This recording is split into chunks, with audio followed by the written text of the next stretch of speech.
یعنی نفس میتونه که انسان را در مسیر سعادت قرار بده و در مسیر حق و خدا قرار بده و همچنان همین نفس میتونه که انسان را در اختیار شیطان قرار بده و در مسیر باطل قرار بده. اما این نفس ما نیاز به تربیت دارد. مثل که ما بچه های خرد را تربیت میکنیم که در آینده چگونه یک شخصیت داشته باشد، همین گونه نفس ما هم قابل تربیت هست و تربیت نفس در اختیار من و شما قرار دارد و تعلق به من و شما دارد که چگونه نفس خود را تربیت میکنیم. آیا نفس خود را به شکل و شیوه خوب و درست و خدایی تربیت میکنیم و یا هم نفس خود را مطابق به هوا و هوای نفس و مطابق به خواسته شیطان تربیت میکنیم؟ این نفس انسان بر سعادت و شقاوت انسان ها خیلی نقش دارد. یک سلسله ارزش های اسلامی، دینی و ایمانی است که هر انسان میتونه با استفاده از آن نفس خود را درست تربیت بکند و نفس خود را در اختیار خود قرار بده تا ای که به وسیله او بتانه انسان به خدا و به بهشت خدا دست پیدا بکند. اولین وسیله که برای ساختن نفس انسان نقش دارد نماز هست. نماز به عنوان دومین رکن اسلام برای ساختن زندگی انسان ها نقش خیلی اساسی دارد. پیامبر بزرگ اسلام صلی الله علیه و سلم می فرماید الصلاة عماد الدین، یعنی نماز ستون دین است. انسانی که نمازش درست باشد بدون شک تمام امورات دنیوی و اخرویش درست می شود. انسان هر مشکلی که در زندگی خود داشته باشه میتونه به واسطه نماز از اون مشکل نجات پیدا بکنه. واستعینوا بالصبر والصلاة، خداوند متعال می فرماید که شما به وسیله صبر و نماز از من کمک بخواهید. یعنی هر نوع گرفتاری، هر نوع سختی، هر نوع مشکلی که در زندگی انسان رخ میده، انسان میتونه که به وسیله نماز از او خود نجات بده. ما امروز متاسفانه نمیتونیم که از خدا بخواهیم دعا بکنیم که حتی نماز خود را اصلاح بکنیم، چی برسه به ای که نماز خود وسیله قرار بدیم تا ای که به خواستها و اهداف مشروع دیگر زندگی خود دست پیدا بکنیم، در حالی که نمازهای ما نواقص داره، نمازهای ما مشکل داره. بسیاری هستن نماز میخوانن متاسفانه سوره ها را نمیفهمن، رکوع را درست نمیتونه بجا بکنن، سجده را درست بجا نمیتونه انجام بده. در اون صورت اون نمازی که بیجان باشه، نمازی که سراسر نقص داشته باشه، اون نمیتونه ما را کمک بکنه. ما باید برش وقت بگذاریم، بریم نماز خود را به طریق درست بفهمیم، یاد بگیریم و اون نماز انسان را کمک میکنه و اون نماز انسان را به مقصد میرسانه و به خدا میرسانه که مطابق به فرمان پیامبر بزرگ اسلام صلی الله علیه و سلم باشه. شما باور بکنین اگر انسان با اخلاص در دل شب یک بار سر خود را به زمین بگذاره به حضور الله متعال، اینمی سجده‌ای که تو به زمین میکنی اهمیت و جایگاهی تره حتی به آسمان ها بلند میبره. اما افسوس که ما این اهمیت را درک نکردیم. مسلمانی که نتانه در یک روز 5 وقت به حضور او خدایی که انسان آفریده، برش زندگی داده، مرگ ما حیات ما، رزق ما، درد ما، خوشی ما همگی در دست اوست. انسانی که نتانه در مقابل او تو یک ذات به فرمانش روزانه 5 مرتبه سر خود به زمین بزنه، مطمئن باشین که دیگر هیچ کاری کرده نمیتواند. پس این ارزش با اهمیت و مهم ایمانی و اسلامی را کوشش بکنیم که در خانواده های خود عملی بسازیم. و دومین چیزی که برای ساختن نفس انسان نقش دارد قرآن است. قرآن به عنوان کلام خدا قانون و برنامه برای زندگی من و شماست. آفریدگار این جهان نمیشه که به هر یکی از بنده های خود بیاید با یکی صحبت بکنه که این قانونی است، این حکم است. نه خیر. قانون خود را، برنامه خود را، همگی را توسط پیامبران خود به ما ارسال میکنه. قرآن کتابی است، برنامه است از طرف خدا که توسط حضرت رسول صلی الله علیه و سلم به ما معرفی شد که این برنامه زندگی برای شماست.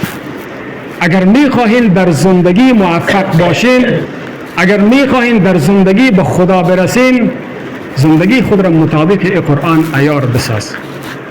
امروز چقدر ما به این ارزش پابند هستیم. امروز متاسفانه اکثر ریش سفیدا و بزرگا را ببینید قرآن خواندن بلد نیست و شاید اکثرا به این تاسف بخورن که چرا ما از این نعمت بزرگ الهی محروم شدیم.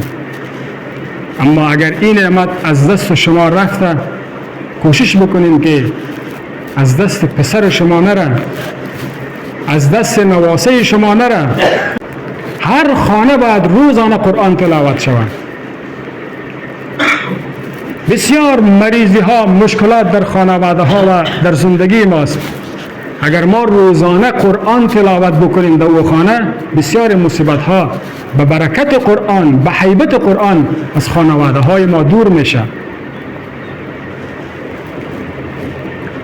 و او دوستا، برادرایی که اگر قرآن را نمیفهمین، باز هم حداقل روزانه، اگر هر روز نمیتونین، هفته، ماها برین یک بار قرآن را باز کنین، قرآن را بوسه کنین، قرآن را ورق بزنین و واضح بگین که به عنوان قانون خدا، به عنوان کلام خدا ما ترا دوست داریم. تو قانون و برنامه زندگی ماستی. تو ما را کمک بکن. تو با ما رفیق باش. تو ما را رهنمایی بکن. زمانی که انسان رفاقت قرآن را به دست بیاره، بدون شک زندگی دنیا و آخرتش ساخته میشه.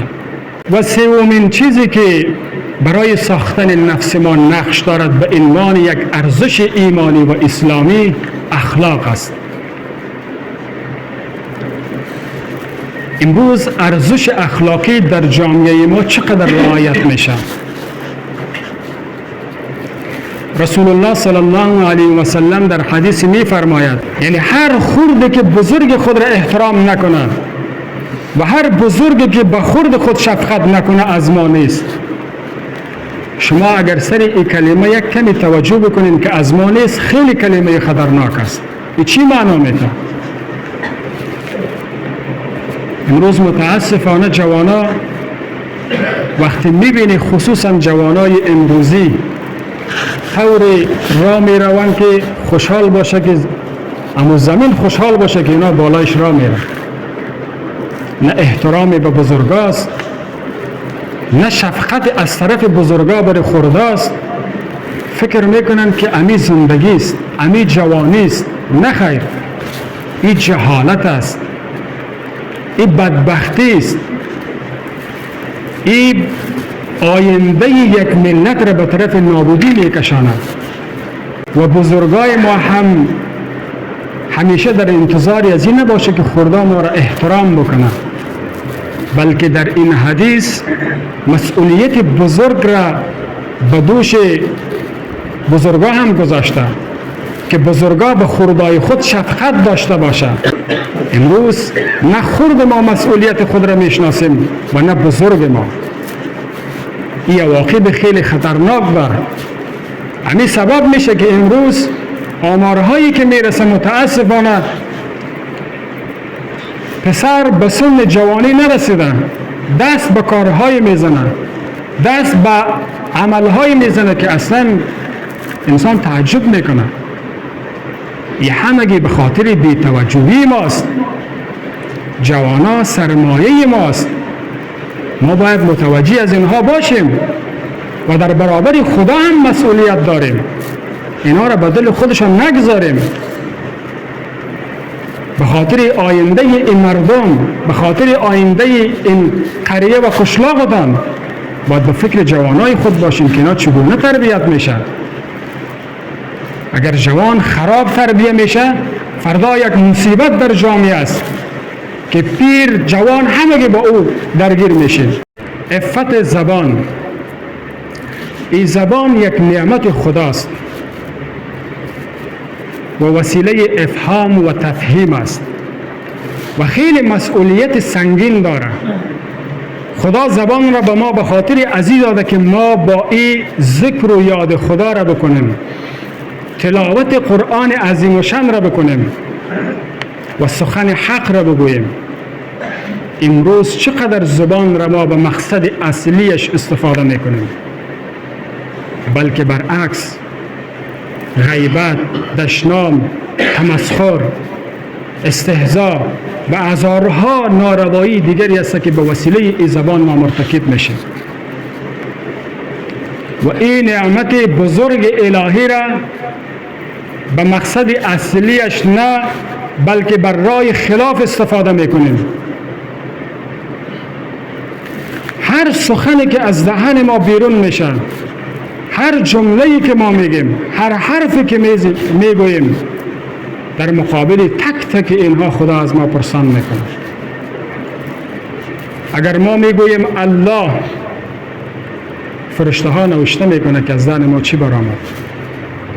با اینمی قدر گپ تو ثواب میگیری. الله اگر یک کلمه برخلاف دین و شریعت استفاده میکنی نوشته میکنه گناه. پس دوستای عزیز، ما این را باید درک بکنیم که زبان وسیله چیست، به چی منظور خلق شده، او را برای درستش استفاده بکنیم. رسول الله صلی الله علیه و سلم در حدیث می فرماید اگر اولاد آدم دو چیزش به ما ضمانت بده، ما بهشت خدا را برش ضمانت میتونم. یکی زبان، یکی شرمگاه. اگر گفت هر کسی که این دو چیز به ما ضمانت بده، ما بهشت خدا را برش ضمانت میکنم. و این دو آدرسی است که انسان ها اکثرا از این دو آدرس منحرف میشن. پس هر چیزی که ما میگوییم متوجه از او باشیم. میشه که با این زبان یاد خدا را کرد، قرآن تلاوت کرد، و هم میشه که با این زبان دروغ گفت، غیبت کرد. اما بهتر ای است که ما از زیاد گفتن سخن پرهیز کنیم. علما میگه که خاموشی بهتر از گفتن است. اگر گفتن نقره باشه، خاموشی طلاست. چرا خداوند برای ما و شما یک زبان داده، دو تا گوش دادن؟ حکمتش چیست؟ به خاطر از این که هر اندازه‌ای که ما میگیم دو برابرش باید بشنویم. رسول الله صلی الله علیه و سلم میفرماید اگر یک انسان یک جمله دروغ میگه، چنان بوی بد از دهن از بیرون میشه که ملائکه های رحمت چندین کیلومتر از او فاصله میگیرن. شما فکر بکنید که ما امروز چقدر در زندگی روزمره خود دروغ میگیم، حتی اهمیت هم نمیدیم، به حد قلب ما سیاه شده. هیچ فکرم نمیکنیم که خدا آیا در برابر این گفته از ما پرسان میکنه یا خیر. عفت زبان، زبان خود را و این نعمت بزرگ الهی را به اون مقصودی که آفریده شده استفاده بکنیم. چقدر مردم را به وسیله زبان خود مورد تمسخر قرار میدیم. چقدر دلهایی است که به وسیله زبان دلای اونها را میشکنیم. یک کسی را میگه قدت کوتاه است، یکی را میگه قدت بلند است، یکی را هزارها عیب و نقص را. این چقدر گناه خطرناک است، در حالی که انسان به خلقت خود چی نقش داره؟ اگر هر حالتی که ما داریم ما را خدا خلق کرده، ما در خلقت خود نقش نداریم. اگر کوتاه هستیم، دراز هستیم، سیاه هستیم، سفید هستیم، هر حالتی که داریم آفریدگار ما را خلق کرده. پس وقتی که میاییم یک کسی را عیب میگیریم که قد تو کوتاه است یا این مشکل را داری، این در واقع اعتراض بالای خداست. اعتراض بالای خدا کفر است. این نکته ها را باید متوجه باشیم. و بدبختی دیگر این که بسیاری ها امروز میگن که اگر در جامعه امروزی دروغ نگی روزت تیر نمیشه. این بسیار کلمه خطرناک است. میگه اگر دروغ نگی روزت تیر نمیشه. ولی پیامبر چی میگه؟ ان الصدق ینجی والکذب یهلک. نجات شما در صداقت است و هلاکت شما در دروغ. حال شما راست میگی یا ای که پیامبر؟ این کلماتی است که ما بسیار به سادگی به زبان میاریم، اما اگر بالای از تحقیق بکنیم، فکر بکنیم، این کلمات ساده انسان را به کفر برابر میکنه. باید متوجه از این باشیم. استهزاء و تمسخر به دیگران نسبت به ای که عیبی در زندگیش وجود داره، ما در این مورد باید بسیار محتاطانه حرکت بکنیم. هیچ گاهی حق نداریم که بالای هیچ بنده خدا اعتراض بکنیم که تو چگونه خلق شدی. این اعتراض بالای خداست و این گناه بزرگ است. موضوع بعدی حفظ آبروی مسلمان. پیامبر بزرگ اسلام صلی الله علیه و سلم می فرماید هر مسلمانی اگر در پی حفظ آبروی برادر مسلمان خود باشد، خداوند آبروی از او را در دنیا و آخرت حفظ می کند. و برعکس اگر هر کسی در پی بی‌عزتی و بی آبروگی برادر مسلمان خود باشد، خداوند خودش به عزت می سازد. امروز این فرمایش رسول صلی الله علیه و سلم در زندگی عملی ما چقدر تطبیق میشه؟ چقدر ما به این پابند هستیم؟ اگر یک مسلمان مرتکب اشتباهی میشه، عزت و آبرویش اگر در خطر قرار میگیره، وظیفه ماست که او را با ستر بکنیم. یک نام خداوند ستار است. چقدر گناه های بزرگ ما را میپوشنه و مورد مغفرت قرار میده، اما ما نمیتونیم که یک اشتباه کوچک برادر خود را تحمل بکنیم.